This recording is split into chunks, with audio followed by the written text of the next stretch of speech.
My name's April. This is the love of books, movies, and happiness. Today we're doing a book review on Jayne Castle's Guild Boss.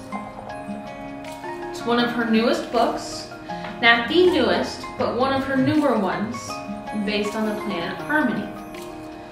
For those who've never read Jayne Castle, you may have read some of her other books by Amanda Quick or Jane Ann Krentz.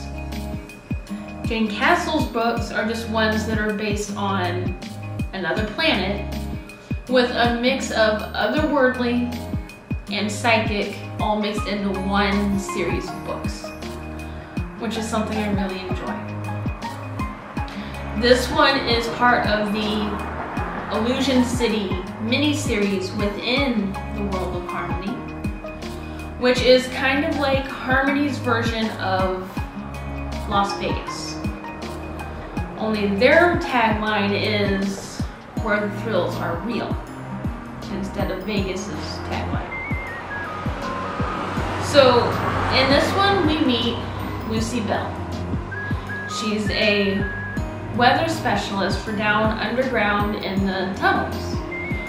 Only she was a bridesmaid at a wedding when she ends up getting something in her drink that affects her. Someone drugs her drink, and she ends up getting kidnapped. Well, when she wakes up, she's in a room that she doesn't recognize, and it's just a bare bones kind of room. It has like a chair in it that she can sit in. It's like a rock formation chair, probably built by the aliens. But she notices that there's a dust bunny that keeps showing up. Tries to get her to leave with him. It's like he knows that she's in trouble. Problem is, every time she tries to leave, her mind kicks in saying that she can't leave, and she hallucinates that she's trapped, so she doesn't leave. But she ends up wrapping a necklace that she'd been given as a bridesmaid gift around his neck in case someone sees him. Since she can't leave, somehow Otis is what she names him. Otis the Dust Bunny, for 5 days, manages to get a pizza so that she eats. It's the weirdest combination possible of cheese and black olives, at least to me anyhow. But at least she has food, and she's got running water there. There's like a little fountain slash pond type thing in the room, so she has water. You know, after 5 days, when Otis comes back, he brings a person back with him. But she can't trust her senses because she's still convinced that she's under the influences of drugs and not sure what's real. Which ends up creating a conversation that is a very entertaining little bit to read.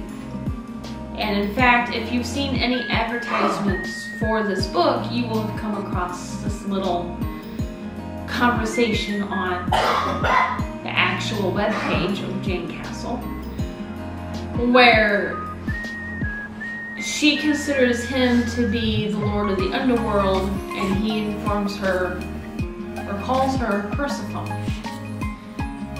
It's a really amusing little bit to an action-packed start to the story.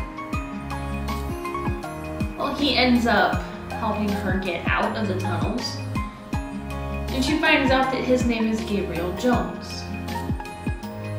He's the new, soon-to-be new guild boss of Illusion City. Well, when he gets her back to the top service, he ends up getting called out on another mission to go find someone else and disappears for a few months. Well, things change for Lucy by the time he gets back.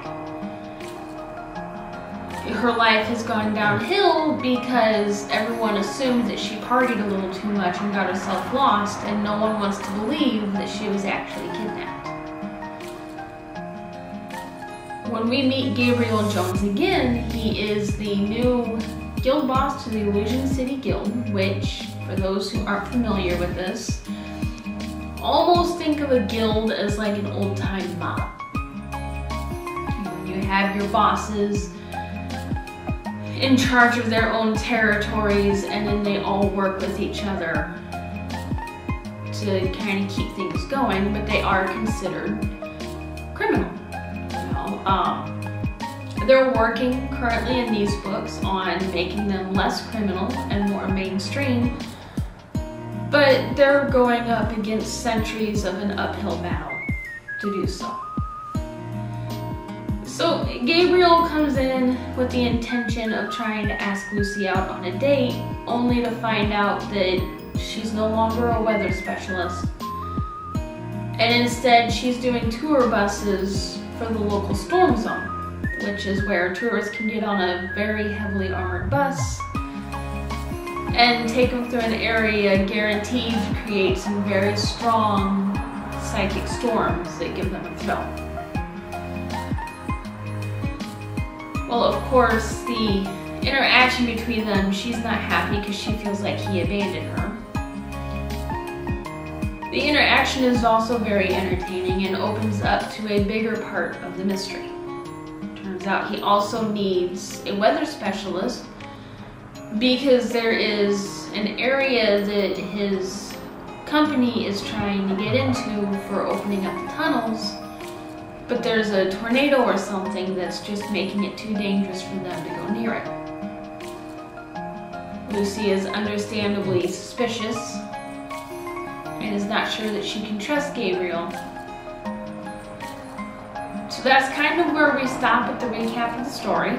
If you want to find out what happens, and this very action-packed book that does not stop anytime soon, has quite a few twists to it that you're not expecting, and a couple other mysteries in it, then I definitely recommend picking up a copy. If you like paranormal, a little bit of romance, and a little psychic, all mixed into one story, well then Guild Boss is going to be the one that I recommend you pick up. This is book 2 in a little mini-series. Illusion Town is the first book, and that's the one that kind of introduces the city. This is the second book. I do give this book a 5-star rating for being well written, easy to follow, good characters that are enjoyable to read about, and it does feel as if you're visiting old friends when you read this book. And if you're not familiar with the world, no worries, because it's well explained in each book so that no matter what, you know what's going on. So if you read this book, let me know. Leave a comment and tell me what you think of it. If you don't like it, let's start a discussion on why or why not. If you have another author that writes a similar style of story, leave a recommendation. I'm always looking for new recs. Remember guys, if you enjoyed this review, like, subscribe, and hit the notification bell. Till next time guys, keep reading.